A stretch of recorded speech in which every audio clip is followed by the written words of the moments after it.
নিত্যা, হ্যাঁ ওরা ঘন্টার পর ঘন্টা বয়ফ্রেন্ডের সঙ্গে কথা বলে, জিজ্ঞেস করলে বলে মেয়েদের নাম। নিত্যা, কি হয়েছে বাবা? ফোনে কে মা? গৌতম বাবা। ও গৌতম, ঠিক আছে। হ্যাঁ মা, নিত্যা, হ্যাঁ বাবা। আজ সন্ধ্যায় রাজেশ কাকার জন্মদিনে যাচ্ছ তো? সরি, আজ এক বন্ধুর সঙ্গে বেরোচ্ছি। কার সঙ্গে? পূজার সঙ্গে? না বাবা, গৌতমের সঙ্গে। ও আচ্ছা, ঠিক আছে মা। আমি এক বন্ধুর সঙ্গে পার্টিতে যাচ্ছি। হ্যাঁ ঠিক আছে, enjoy. Thank you. All the best. দেখলে, আমার মেয়ে আমার সাথে সত্যিটাই বললো। এই সত্যিটা নিয়ে এত কি স্যার? তো ওর সঙ্গে বেরোচ্ছে, সব সময় ফোনে রাখছে। বাপ, পার্টি, সিনেমা, ওকে জিজ্ঞেস করুন স্যার গৌতম কি শুধু বন্ধু না বয়ফ্রেন্ড?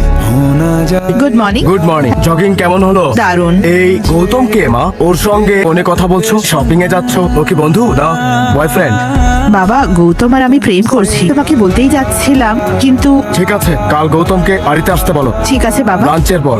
ঠিক আছে। Thank you.